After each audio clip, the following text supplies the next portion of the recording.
नमस्कार दोस्तों, programming with Rakesh में आप सभी का स्वागत है।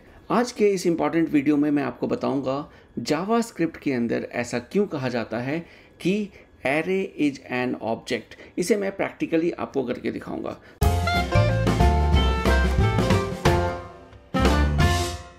इस कंसेप्ट को अच्छे से समझने के लिए पहले मैं कुछ वेरिएबल्स बना लेता हूं। तो चलिए एक हम लिखते हैं const first name equal to Rakesh, ठीक है। और इसको मैं यहाँ पर कंसोल कर लेता हूँ, console dot log first name. तो यहाँ आप देख सकते हैं कंसोल में हमारा डिस्प्ले हो गया फर्स्ट नेम।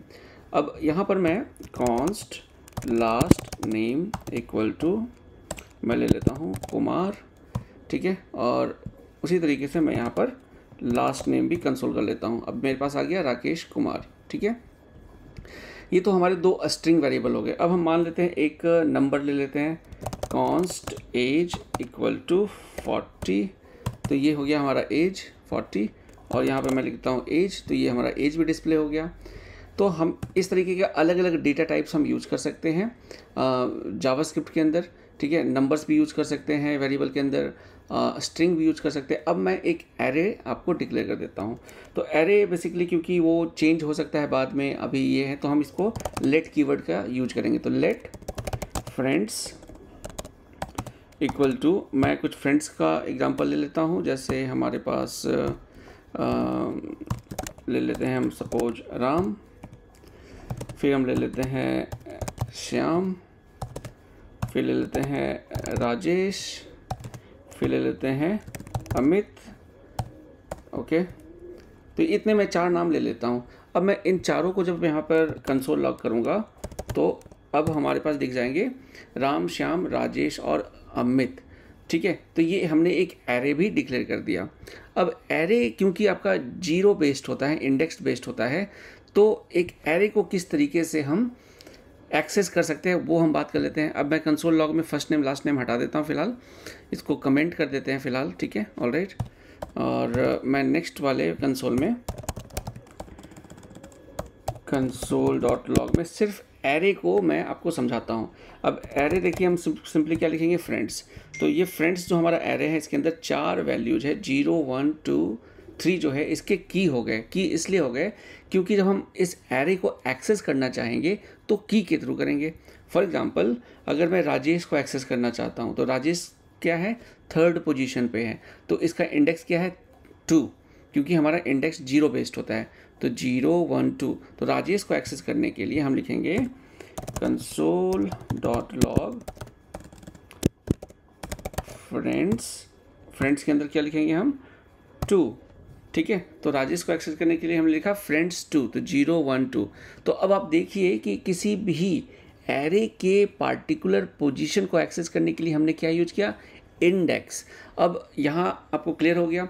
आपको ये भी पता होगा कि अगर मैं जो हमारा एरे है उसके कुछ प्रॉपर्टीज़ भी होते हैं, उसके कुछ फंक्शंस भी होते हैं, मेथड्स भी होते हैं। For example console dot log, अगर मैं इसकी लेंथ को काउंट करना चाहता हूँ, फ्रेंड्स डॉट लेंथ, तो लेंथ एक क्या है, एक प्रॉपर्टी है, ठीक है। तो लेंथ को हमने जैसे एक्सेस किया वो हमें पता चल गया 4। तो इस एरे के अंदर 4 वैल्यूज हैं। तो इसी तरीके से हम कुछ मेथड्स भी यूज कर सकते हैं, जैसे console dot log friends dot, अब इसमें देखिए बहुत सारे मेथड्स है, ऐट है, कॉनकैट है, हम यूज करते हैं पुश। पुश एक मेथड है, इसके अंदर हम क्या यूज करेंगे, हम एक नया नाम पुश कर देंगे इस एरे के अंदर। और एक मेरे नए फ्रेंड का नाम है आप रख लीजिए अनीता, ठीक है। तो अनीता एक नया फ्रेंड है और इसके बाद फिर मैं आपको फिर से कंसोल डॉट लॉग कर देता हूँ फ्रेंड्स। तो आप देखोगे कि अब जो नया मेरा जो एरे है उस एरे के अंदर हमारे पास 5 वैल्यूज हो गए। अनीता जो मैंने ऐड किया था वो ऐड हो गया, तो पहले 4 था अब वो 5 हो गया। इस कारण से मैंने लेट भी यूज किया था, ऑलराइट। चलिए ये भी आपको समझ में आ गया। तो यहाँ पर इम्पॉर्टेंट चीज़ क्या है कि एक एरे जो इंडेक्स बेस्ड है उसके अंदर हम 0 1 2 3 इंडेक्स के हिसाब से वैल्यू को एक्सेस करते हैं, दैट इज नंबर 1। एक एरे के अंदर प्रॉपर्टीज़ होती है, जैसे कि लेंथ प्रॉपर्टी है वो आपको लेंथ बताता है, और एरे के अंदर आप फंक्शन को भी कॉल कर सकते हैं, जैसे पुश एक फंक्शन है एरे का। अब हम सीधा चलते हैं एक ऑब्जेक्ट को कैसे यहाँ पर हम डिक्लेयर करते हैं। तो देखिए हम इसमें भी हम यूज करते हैं लेट माई सेल्फ नाम का हम एक ऑब्जेक्ट बना लेते हैं। इसमें हम अभी ब्लैंक ले लेते हैं, ब्लैंक, और इसको हम console dot log my self कर देते हैं। तो ये देखिए एक ब्लैंक हमारा एक ऑब्जेक्ट बन गया। अब इस ऑब्जेक्ट के अंदर बेसिकली क्या होता है, जैसे एरे के अंदर वैल्यूज़ होते हैं, अलग अलग तरह की, अलग अलग डेटा टाइप्स की वैल्यूज़ हो सकती हैं। उसी तरीके से ऑब्जेक्ट के अंदर की वैल्यू ऐसे पेयर्स होते हैं। तो की वैल्यू समझने के लिए देखिए हमने क्योंकि already first name last name ऊपर लिया था, हम सेम यहाँ पर ले लेते हैं फर्स्ट नेम और इसकी वैल्यू क्या होगी राकेश, सेकेंड है लास्ट नेम, वैल्यू क्या होगी कुमार, और फिर हम मान लेते हैं एज, वैल्यू होगी 40। ठीक है, अब यहाँ पर मैंने एक सिंपल सा ऑब्जेक्ट बना दिया। अब इसमें अगर आप देखो कंसोल लॉग करने के बाद ये हमारा हो गया ऑब्जेक्ट। इसमें हमने first name last name as ये 3 अलग अलग प्रॉपर्टी लिया है। अब इसे एक्सेस कैसे करते हैं वो भी देख लेते हैं। Console dot log my self, और अब यहाँ पर हमारा जीरो बेस्ड नहीं है जैसे इंडेक्स में होता था 0 1 2, यहाँ पे हम पास करेंगे की वैल्यू। तो यहाँ पे मान लो हम लास्ट नेम पास कर देते हैं, तो हमें पता चल गया कुमार इज़ द वैल्यू। अब हम देखते हैं कि ये जो की वैल्यू पेयर है इसके अंदर हम फंक्शन कैसे बना सकते हैं। तो चलिए यहाँ पे एक हम फंक्शन बनाते हैं गेट वैल्यू। ये गेट वैल्यू नाम का एक फंक्शन है जो की है। ठीक है, अब यहाँ पर हम कैसे बनाएंगे फंक्शन, तो ये हम लिखेंगे फंक्शन और ये रिटर्न कर देंगे हम फंक्शन को। ठीक है जी, तो यहाँ देख सकते हो आप गेट वैल्यू बेसिकली एक फंक्शन है जो एक ऑब्जेक्ट के अंदर हमने बना दिया। अब इस पर हम सिंपली बहुत सिंपल रखते हैं, रिटर्न कर देते हैं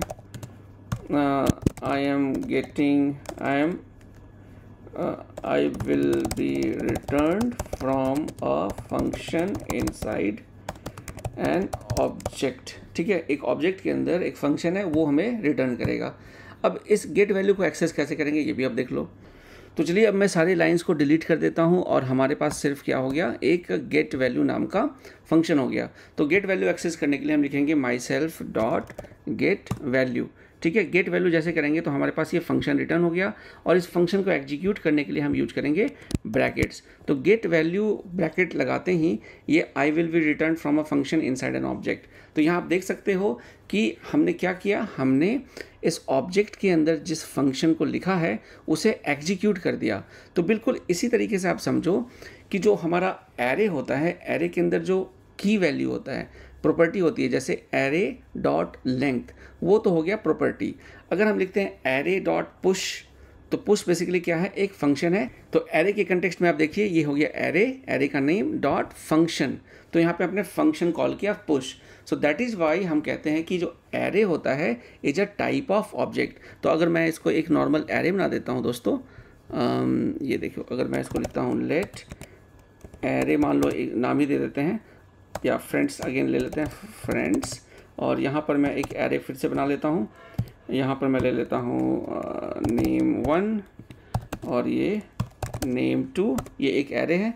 तो इस फ्रेंड्स का, इसको अगर मैं टाइप ऑफ निकालूँ, टाइप ऑफ क्या, टाइप ऑफ हमारा अगर मैं चेक करूँ टाइप ऑफ फ्रेंड्स, तो ये बेसिकली क्या आएगा, object. So that is why the type of array is an object in JavaScript, क्योंकि एरे के अंदर बेसिकली हम किसी भी प्रॉपर्टी को डॉट के थ्रू एक्सेस भी कर सकते हैं, किसी फंक्शन को ब्रैकेट का यूज करके उसे कॉल भी कर सकते हैं। तो that is why array is an object in JavaScript. I hope आपको ये वीडियो क्लियर होगी और प्रैक्टिकली समझ में आ गया होगा कि क्यों एक एरे ऑब्जेक्ट होता है जावास्क्रिप्ट के अंदर। अगर वीडियो पसंद आई हो तो चैनल को सब्सक्राइब करना ना भूले और इस वीडियो को ज़्यादा से ज़्यादा लोगों तक शेयर करें ताकि बाकी लोगों की भी नॉलेज बढ़ सके। चलिए मिलता हूँ अगली वीडियो में, तब तक के लिए जय हिंद।